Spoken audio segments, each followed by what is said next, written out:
మన రాష్ట్ర పౌర సరఫరాల శాఖ మాత్యులు మన party PSC chairman Shri Nadendla Manohar గారిని ప్రసంగించడం కోరుచున్నాం.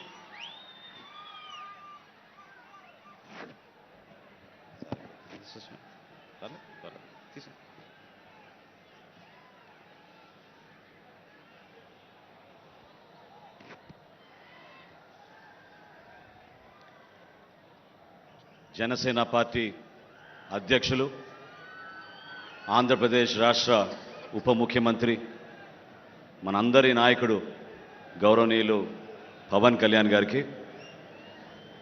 ఈరోజు ఇంత అద్భుతమైన వేదిక పైన మీ అందరి ఆశీస్సులతోటి వేదికను అలంకరించిన గౌరవ మంత్రివర్యులు, గౌరవ పార్లమెంట్ సభ్యులు, గౌరవ శాసన మండలి సభ్యులు, గౌరవ శాసనసభ్యులు, అదేవిధంగా పార్టీ కోసం అహర్నిశలు కృషి చేసిన మన జనసేన పార్టీ నాయకులు, మా అందరికన్నా మీరు ఈ కార్యక్రమం ఈరోజు జరుగుతోందంటే మీ వల్లనే. మీరు ఏ విధంగా మాకు ధైర్యం నింపారో, ఏ విధంగా మాతోటి నడిచారో, ఏ విధంగా పవన్ కళ్యాణ్ గారి నాయకత్వాన్ని మీరు నమ్మి మమ్మల్ని అందరినీ కూడా మీరు ముందు తీసుకొచ్చారో దానికోసమే ఈ సభ. ఇది పవన్ కళ్యాణ్ గారికి కృతజ్ఞత చెప్పాలి, పిఠాపురం ప్రజలకి కృతజ్ఞత చెప్పాలి, మన జన సైనికులకి, వీర మహిళలకి కృతజ్ఞత చెప్పుకోవాల్సిన సందర్భం ఇది. 11 సంవత్సరాలు పూర్తయినాయి, 12వ సంవత్సరంలోకి అడుగు పెడుతున్నాం. చాలా కష్టమైన ప్రయాణం, అనేక అవమానాలు, అనుమానాలు, సమయం సందర్భం లేకుండా మన నాయకుడిని అనేక సందర్భాల్లో ఇబ్బంది పెట్టిన రోజులు మనం మర్చిపోలేం. ప్రతి ఒక్కరిని గౌరవించారు ఆయన. తనతో పాటు నిలబడి ప్రయాణం చేసిన ప్రతి ఒక్కరిని గౌరవించారు. కొంతమంది నిలబెట్టుకోలేకపోయారు. కానీ ఒక నమ్మకంతో ఈ ప్రస్థానం పవన్ కళ్యాణ్ గారితో చేసేది మనం మన రాష్ట్రం కోసం, మన ప్రజల కోసం, మన బిడ్డల భవిష్యత్తు కోసం అని నమ్ముకున్న ప్రతి ఒక్కరు కూడా ఈ రోజున ఇంత అద్భుతంగా మీ ముందున్నాం. అసలు ఈ పార్టీ ఏంటి అన్న వాళ్ళు ఈ రోజున ఇదిరా పార్టీ అంటే అనే లెక్కకి ఈరోజు జనసేన పార్టీ ఎదిగింది. దాని వెనక కష్టపడి జెండా మోసిన మన జన సైనికులు, సొంత కుటుంబంలో కూడా అనేక సందర్భాల్లో 500 రూపాయలు క్రియాశీలక సభ్యత్వం కట్టాం అని చెప్పడానికి కూడా పాపం ఇబ్బంది పడి ఆర్థికంగా నిలబడలేని వ్యక్తులు కూడా పార్టీకి నిలబడ్డారు. మర్చిపోలేని సంఘటనలు, మర్చిపోలేని కార్యక్రమాలు. జనసేన పార్టీ మాత్రం ఎప్పుడు కూడా ప్రజల పక్షాన నిలబడింది, మీకోసం నిలబడింది. పవన్ కళ్యాణ్ గారు ఒకటే మాట అన్నారు, 2017-18 సమయంలో నేను పార్టీలో చేరే సందర్భంలో అసలు మన భవిష్యత్ ఏంటి అని అనుకున్నప్పుడు పదవుల గురించి కాదు మేము మాట్లాడింది.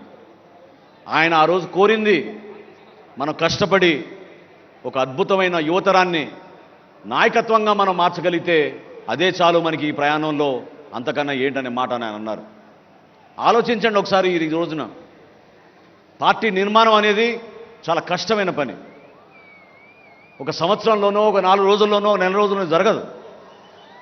ఈరోజు జనసేన పార్టీలో 12,32,000 మంది క్రియాశీలక సభ్యత్వం తీసుకున్నారంటే 11 సంవత్సరాల నుంచి పవన్ కళ్యాణ్ గారు ఎంత కృషి చేశారో, ఏ విధంగా ఒక ఆలోచన విధానాన్ని ప్రజల్లో తీసుకురావడానికి ఆయన చేసిన ప్రయత్నాన్ని మీరందరూ కూడా గుర్తుపెట్టుకోవాలి.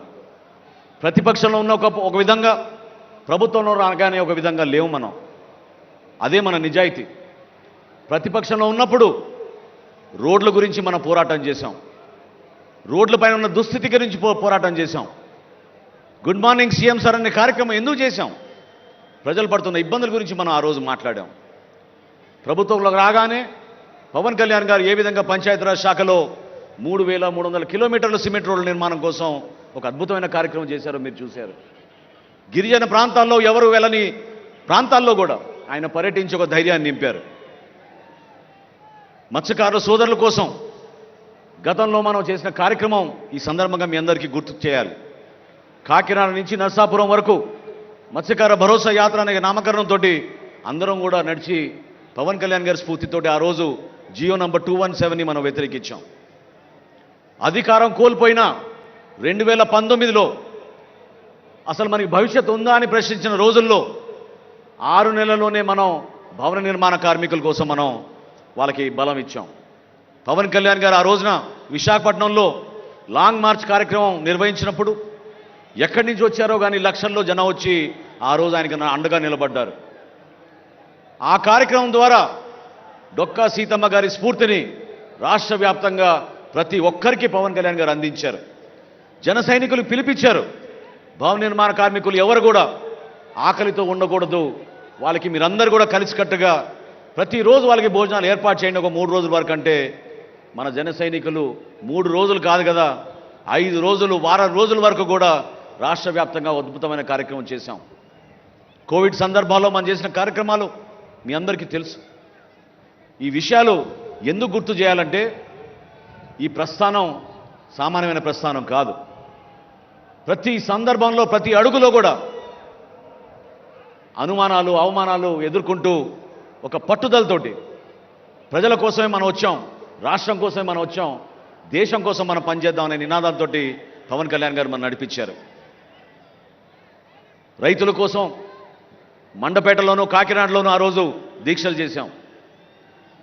ప్రభుత్వానికి అందించిన ధాన్యం ఎప్పుడైతే వాళ్ళు కనీసం డబ్బులు కూడా చెల్లించలేదో, గిట్టుబాటు ధరాన్ని కూడా మోసం చేశారో, దళాలను ఉపయోగించుకుని వైఎస్ఆర్సీపీ ప్రభుత్వానికి నచ్చిన మిల్లులకే తరలించిన విషయం ఆ రోజు పవన్ కళ్యాణ్ గారి దృష్టికి ఎంతో ఆవేదనతోటి రైతులు తీసుకొచ్చారు. ఈ రోజున గర్వంగా చెప్తున్నాను నేను మీకు, పవన్ కళ్యాణ్ గారి స్ఫూర్తితోటి మన రాష్ట్ర ముఖ్యమంత్రి గారు చంద్రబాబు నాయుడు గారి ఒక పట్టుదలతోటి 5,42,000 మంది రైతుల దగ్గర నుంచి 33 లక్షల మెట్రిక్ టన్నుల ధాన్యం ఈరోజు ఆంధ్రప్రదేశ్లో కొనుగోలు చేశాం. కొనుగోలు చేయడమే కాదు 24 గంటల్లోపే 7,800 కోట్ల రూపాయలు రైతుల ఖాతాలో మనం జమ చేశాం ఈ రోజున. అటువంటి ఆలోచన విధానం మన పార్టీలో ఉంది. ప్రజలు మనని నమ్మారు, ఆత్మవిశ్వాసంతో నమ్మారు, బలపరిచారు. జన సైనికులు ఎక్కడున్నా కూడా సొంత డబ్బుతోటి 2 లీటర్లు పెట్రోల్ కొట్టించుకుని జెండాలు కట్టుకుని ఈ విధంగానే ప్రతి సభకు వచ్చి 5 సంవత్సరాలు వై నాట్స్ 175 అనే మూర్ఖమైన నాయకులకి సరైన సమయం వచ్చినప్పుడు మీరు జవాబు చెప్పారు. 100% స్ట్రైక్ రేట్ అంటే అదేదో ఒక టెక్నికల్ ఫిగర్ కాదు, స్టాటిస్టికల్ పాయింట్ కాదు, అది 100% స్ట్రైక్ రేట్ అంటే విలువలతో కూడిన రాజకీయాలు చేశారు కాబట్టి పవన్ కళ్యాణ్ గారిని ఆ విధంగా నమ్మారు. ఒక ధైర్యం నింపడానికి కోసం మనం చేసిన ప్రయత్నం. ప్రజలు అనేక సందర్భాల్లో వాపోయేవాళ్ళు. అమరావతి గురించి రైతులు ఆందోళన చెందినప్పుడు ఆ రోజు నిలబడింది ఎవరు? ఢిల్లీకి వెళ్ళి ఆ రోజు మొట్టమొదటిసారి భారతీయ జనతా పార్టీ నాయకులతో సమావేశమై మీరు ఆంధ్రప్రదేశ్ని రక్షించాలి, మన రైతాంగాన్ని రక్షించాలి, మహిళలు వచ్చి ఆవేదనతోటి ఒక అద్భుతమైన రాజధాని నిర్మాణం చేస్తామనంటే 2 ఎకరాలు 3 ఎకరాలు మేము మా పొలాలు ఇచ్చేస్తే ఇంత మోసం చేస్తారా ప్రభుత్వాన్ని బాధపడుతున్నారు, ఎందుకు మీరు స్పందించారని ఆ రోజునే పవన్ కళ్యాణ్ గారు నిలబడ్డారు. విశాఖపట్నం స్టీల్ ప్లాంట్ విషయంలో కొంతమంది మర్చిపోయారు. విశాఖపట్నం స్టీల్ ప్లాంట్ విషయంలో కేంద్రం ప్రకటించిన 5వ రోజున పవన్ కళ్యాణ్ గారు పార్లమెంట్కి వెళ్ళి అమిత్ షా గారితో చాలా బలంగా మాట్లాడి ఇది మా రాష్ట్రానికి గర్వకరమైన విషయం, దయచేసి మీరు విశాఖపట్నం స్టీల్ ప్లాంట్ని ఎట్టి పరిస్థితుల్లో కూడా ప్రైవేటీకరణ చేయకూడదని చెప్పి ఆ రోజు ఆయన బతిమలాడారు మన ప్రజల పక్షాన. ఆలోచించండి మనం ఏ విధంగా ముందుకెళ్ళాం. ఒక సీటు కోసమో ఒక పదవి కోసం కాదే. ఈరోజు రాష్ట్ర మంత్రివర్గంలో మీ తరఫున మేము ఉన్నామంటే అది కేవలం మీకు సేవలు అందించడానికి కోసం. మన జన సైనికుల్లో కూడా ఒక భావన రావాలి. మార్పు కోరారు మీరు, ఆ మార్పుని మనం నిలబెట్టుకోవాలి. కూటమి ప్రభుత్వం అన్నాక మన అందరికీ కూడా కొన్ని ఇబ్బందులు కష్టాలు ఉంటాయి, కానీ బాధ్యత కూడా మనకి పెరిగింది. ఇతర పార్టీలకు ఉన్న బాధ్యత కన్నా మన నాయకుడికి, మన పార్టీకి, మన జన సైనికులకి, మన నాయకులకి ఎక్కువగా ఉంటుంది. ఎందుకంటే ప్రతిపక్ష ఓటు చీలనివ్వను అని ఇప్పటంలో ఆయన ఆ రోజు ప్రతిజ్ఞ చేశారు. దానికి అనుగుణంగా మనం కష్టపడి పనిచేశాం. ఎవరు కూడా క్షేత్రస్థాయిలో దయచేసి మీరు చిన్న చిన్న విషయాల్లో గొడవపడి మన కూటమి ప్రభుత్వంలో Telugu Desam party, Janasena party, Bharatiya Janata party కలిసి మనం ముందుకెళ్ళాలి. మన రాష్ట్రాన్ని అంధకారంలో నెట్టారు గత 5 సంవత్సరాల్లో వైఎస్ఆర్సీపీ పాలకులు. ఇంత ఆర్థిక నష్టం ఎప్పుడూ జరగలేదు. కష్టకాలంలో ఉన్నాం. మీరు తోడుగా నిలబడండి. ప్రతి జిల్లాలో కూడా ఈ రోజున మన శాసనసభ్యులు ఉన్నారు, మన పార్లమెంట్ సభ్యులు ఉన్నారు మీకోసం. మా అందరికన్నా పవన్ కళ్యాణ్ గారి నాయకత్వం ఉంది. ఒక్కసారి మీరు ఆలోచించుకోండి. ఏ విధంగా ఈరోజు జన సైనికులు మహారాష్ట్ర నుంచి వచ్చారు ఇక్కడికి, ఏ విధంగా జన సైనికులు ఇక్కడికి కర్ణాటక నుంచి వచ్చారు ఇక్కడికి, ఏ విధంగా జన సైనికులు తమిళనాడు నుంచి వచ్చారు ఇక్కడికి, ఏ విధంగా జన సైనికులు కేరళ లాంటి రాష్ట్రానికి కూడా ఇక్కడికి వచ్చారు. నిజంగా ఎంతో ఆనందం కలిగించింది. ఈ సభ ద్వారా మీరందరూ కూడా ఆలోచించింది పవన్ కళ్యాణ్ గారి నాయకత్వం. రాబోయే రోజుల్లో ఆయన ఒక రాష్ట్రానికే కాదు దేశానికే ఉపయోగపడే విధంగా ఎదగాలి. దానికోసం మీ సహాయం, మీ సహకారం ఎంతో అవసరం. నిలబడదాం ఈ ప్రయాణంలో. చిన్న చిన్న పొరపాట్లు, చిన్న చిన్న సమస్యలు ప్రతి ఒక్కరికి ఉంటాయి. కానీ కూటమిలో మనందరం కూడా కలిసిమెలిసి ముందుకు తీసుకెళ్ళాలి. ప్రభుత్వంలో ఉన్నాం. ఈ రోజున మహిళల కోసం మనం సంక్షేమ కార్యక్రమాలు అనేక చేస్తున్నాం. సూపర్ 6లో ఇచ్చిన గ్యారంటీ దీపం పథకం ఆ రోజు ఇచ్చాపురంలో గౌరవ ముఖ్యమంత్రి గారు ప్రారంభిస్తే, ద్వారకా తిరుమలలో మన రాష్ట్ర ఉప ముఖ్యమంత్రి పవన్ కళ్యాణ్ గారు ఆ రోజు దీపం పథకాన్ని ప్రారంభించారు. గర్వంగా చెప్తున్నాను నేను, ఈరోజు 1 కోటి మందికి మనం ఉచితంగా గ్యాస్ కనెక్షన్ల ద్వారా దీపం పథకం ద్వారా మన గ్యాస్ సిలిండర్లు ఇచ్చాం. 800 కోట్ల రూపాయలు వెచ్చించాం. రాబోయే సంవత్సరంలో సంవత్సరానికి 3 గ్యాస్ సిలిండర్లు కూడా అందించబోతున్నాం. నిలబడాల్సిన అవసరం ఉంది. త్యాగాలు చేశాం, కష్టపడ్డాం. కానీ మీలో మాత్రం ఎక్కడ కూడా ఆ ధైర్యం కోల్పోబాకండి. పదవులు వస్తాయి, పదవులు పోతాయి. కొంతమందికి పదవులు రావచ్చు, కొంతమందికి పదవులు రాకపోవచ్చు.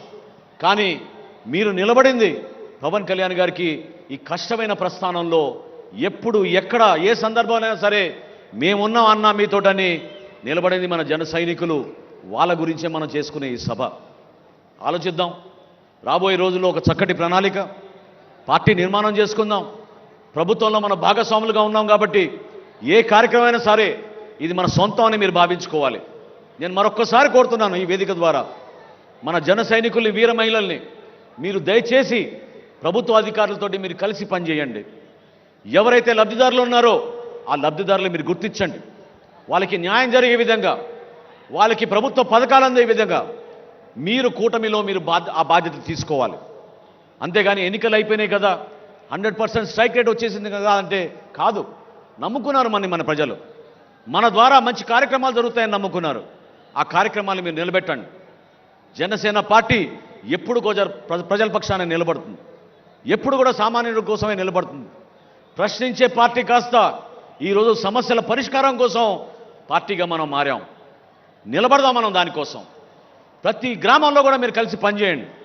ఏ వార్డులో కానీ, ఏ కార్పొరేటర్లు అయినా సరే, ఏ కౌన్సిలర్ అయినా సరే, ఏ ఎంపీటీసీ అయినా సరే మీరు చేయాల్సిన కార్యక్రమం ప్రజల కోసం.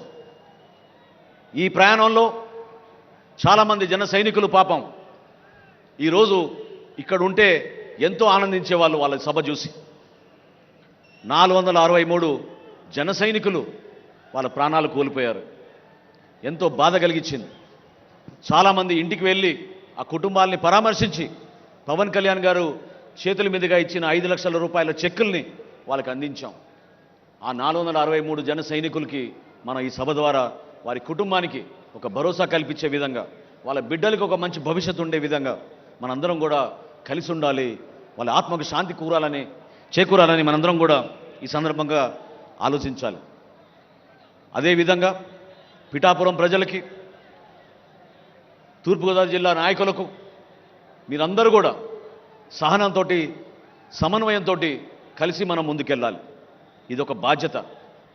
మనం ఏ అడుగు వేసినా కూడా అది పవన్ కళ్యాణ్ గారి పైన పడుతుంది. నిలబడదాం, ప్రజల కోసమే నిలబడదాం. మనం చేసే ఏ కార్యక్రమం సరే నిజాయితీగా మన ప్రజల కోసం, మన రాష్ట్రం కోసం అనే ఆలోచనతో ముందుకెళ్దాం. ఎంతోమంది ఈ కార్యక్రమం విజయవంతం అవడానికి కోసం కృషి చేశారు. జయకేతనం అంటే మరొక్కసారి మనకు ఆ ధైర్యం నింపే విధంగా, మరొకసారి మనలో ఆ ఎనర్జీ నింపే విధంగా, జన సైనికుడు అంటే సామాన్యుడు కాదు. జన సైనికుడు అంటే ఒక గోల్డెన్ హార్ట్ ఉన్న వ్యక్తి, పెద్ద మనసున్న వ్యక్తి, అవమానాలను కూడా అధిగమించి పవన్ కళ్యాణ్ గారితో నడిచిన వ్యక్తి. అటువంటి వ్యక్తుల్ని మనం అందరం కూడా ఈ సందర్భంగా గౌరవించుకుంటూ, ఈ సభ నిర్వహణలో చాలామంది మన నాయకులు కష్టపడి పనిచేశారు. 14 కమిటీలు వేశాం. దాదాపు 500 మంది రాత్రింబగలు అహర్నిశలు కృషి చేశారు. వారందరికీ కూడా మనస్ఫూర్తిగా ధన్యవాదాలు. అదేవిధంగా మనం ఈరోజు ఈ స్థలంలో నిర్వహించుకుంటున్నామంటే ఆ స్థలదాత వారి కుటుంబ సభ్యులకి సహకరించినందుకు, ఇంత అద్భుతమైన సభ మనం నిర్వహించుకుంటున్నందుకు ప్రత్యేకంగా వారికి ధన్యవాదాలు. ఈ ప్రాంత చరిత్ర గురించి పవన్ కళ్యాణ్ గారు ఖచ్చితంగా మన భావితరాలకు చెప్పమన్నారు. అందుకోసమే 3 ద్వారాలు మనం ఏర్పాటు చేశాం. ఎవరు కూడా ఆకలితో ఉండకూడదనే స్ఫూర్తి డొక్కా సీతమ్మ గారిది. అదేవిధంగా పిఠాపురం మహారాజు గారు, రాజా బహదూర్ గారు, ఆయన ఈ ప్రాంతంలో ఆయన చేసిన దానాలు, ఆయన చేసిన త్యాగాలు సమాజానికి ఏ విధంగా ఉపయోగపడ్డారో ఆయన గురించి కూడా మనం ఈ సందర్భంలో గుర్తు చేసుకోవాలి. వీటితో పాటు సత్యలింగం నాయకర్ గారు ఎంతో అద్భుతంగా కాలేజీలు ఏర్పాటు చేసి ప్రతి బిడ్డకి ఒక అద్భుతమైన భవిష్యత్తు ఉండాలని వాళ్ళు చేసిన ఆలోచనల్ని మనందరం కూడా ఈ సందర్భంగా గుర్తు తెచ్చుకోవాలి. అదేవిధంగా మన పోలీస్ శాఖ గతంలో మనకి చుక్కలు చూపించారు. వీళ్ళు ఎక్కడ సభ నిర్వహించాలన్నా మేము పడిన కష్టాలు మామూలు కాదు. ఎన్నిసార్లు మొత్తుకున్నా, ఎన్నిసార్లు పర్మిషన్లు అప్లై చేసినా 12 గంటల ముందు, 14 గంటల ముందు ఒక చీటీ రాసి 9 ముగియాలి మీ సభనని చెప్పి ఆక్షేపణలు కూడా పెట్టేవాళ్ళు. కానీ ఈ సందర్భంలో జిల్లా ఎస్పీ గారికి, ఐజీ గారికి, డీజీపీ గారికి, ఇక్కడ పనిచేసిన ప్రతి ఒక్క కానిస్టేబుల్కి, సర్కిల్ ఇన్స్పెక్టర్లకి, ఎస్ఐలకి జనసేన పార్టీ తరఫున, మా పార్టీ అధ్యక్షులు పవన్ కళ్యాణ్ గారి తరఫున మనస్ఫూర్తిగా సహకరించినందుకు మీ అందరికీ కూడా ధన్యవాదాలు.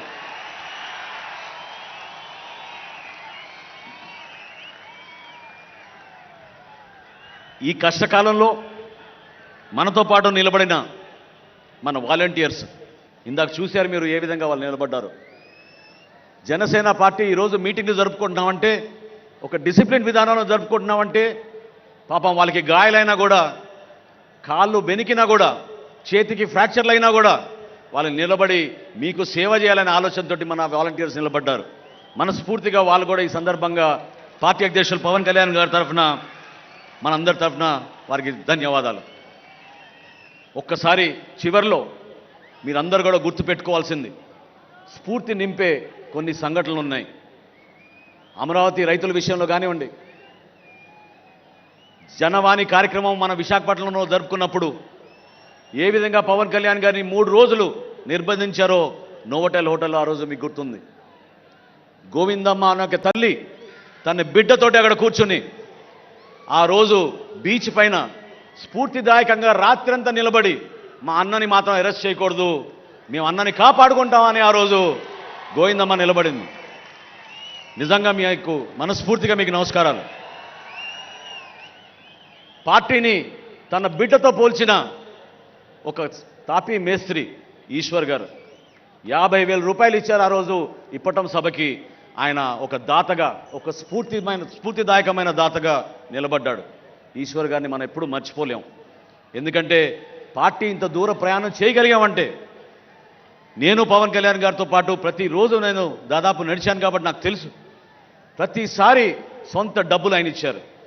పార్టీ కార్యక్రమం ఏదన్నా కూడా మన జన సైనికుల కోసం, చివరికి సభ్యత్వం విషయంలో కూడా పవన్ కళ్యాణ్ గారు నిధులు ఇచ్చేవాళ్ళు. కౌలు రైతులు ఆత్మహత్య చేసుకుంటే వాళ్ళ కుటుంబాలని ఆదుకోవడానికి 5 కోట్ల రూపాయలు విరాళం ఇచ్చిన ఏకైక నాయకుడు భారతదేశంలో పవన్ కళ్యాణ్ గారు. ఈ కార్యక్రమాలు మనం గుర్తుపెట్టుకోవాలి. అవే మనకి స్ఫూర్తినిచ్చినాయి. ఈ కార్యక్రమాల ద్వారానే మన పార్టీని మనం ముందుకు తీసుకెళ్దాం. 100% స్ట్రైక్ రేట్ అయిపోలేదు. 100% స్ట్రైక్ రేట్ రాబోయే స్థానిక సంస్థల ఎన్నికల్లో కూడా మనం అది తీసుకురావాలి. ప్రతి ఎంపీటీసీ గెలవాలి, ప్రతి జెడ్పీటీసీ గెలవాలి, ప్రతి కౌన్సిలర్ గెలవాలి. కూటమి విజయం సాధించే విధంగా మన అందరం కూడా మనస్ఫూర్తిగా చేయాలి. చివరిలో రేపటి రోజున పవన్ కళ్యాణ్ గారి కోరికది, మీరందరూ కూడా నిలబడతారని నేను ఆశిస్తున్నాను.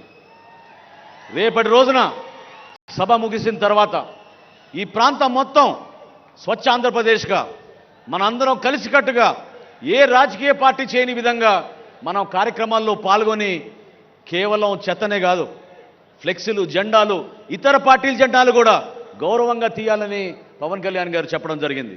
దాన్ని మనం నిలబెట్టుకుందాం. పిఠాపురం ప్రజలకి మరొకసారి నేను మనస్ఫూర్తిగా ఒక అద్భుతమైన విజయం అందించినందుకు పవన్ కళ్యాణ్ గారిని ఈ విధంగా రాష్ట్రానికి ఉప ముఖ్యమంత్రిగా చేసినందుకు వారికి ప్రత్యేకంగా ధన్యవాదాలు తెలుపుతూ, కూటమి ప్రభుత్వంలో మనకున్న బాధ్యతని మీరు నిలబెట్టండి, కలిసి పనిచేద్దాం. ఈ జనసేన పార్టీ ప్రజల కోసం నిలబడుతుందని ఈ సందర్భంగా తెలుపుకుంటూ, నాకు ఈ అవకాశం కల్పించిన పార్టీ అధ్యక్షులు పవన్ కళ్యాణ్ గారికి మనస్ఫూర్తిగా ధన్యవాదాలు తెలుపుకుంటూ సెలవు తీసుకుంటున్నాను. జై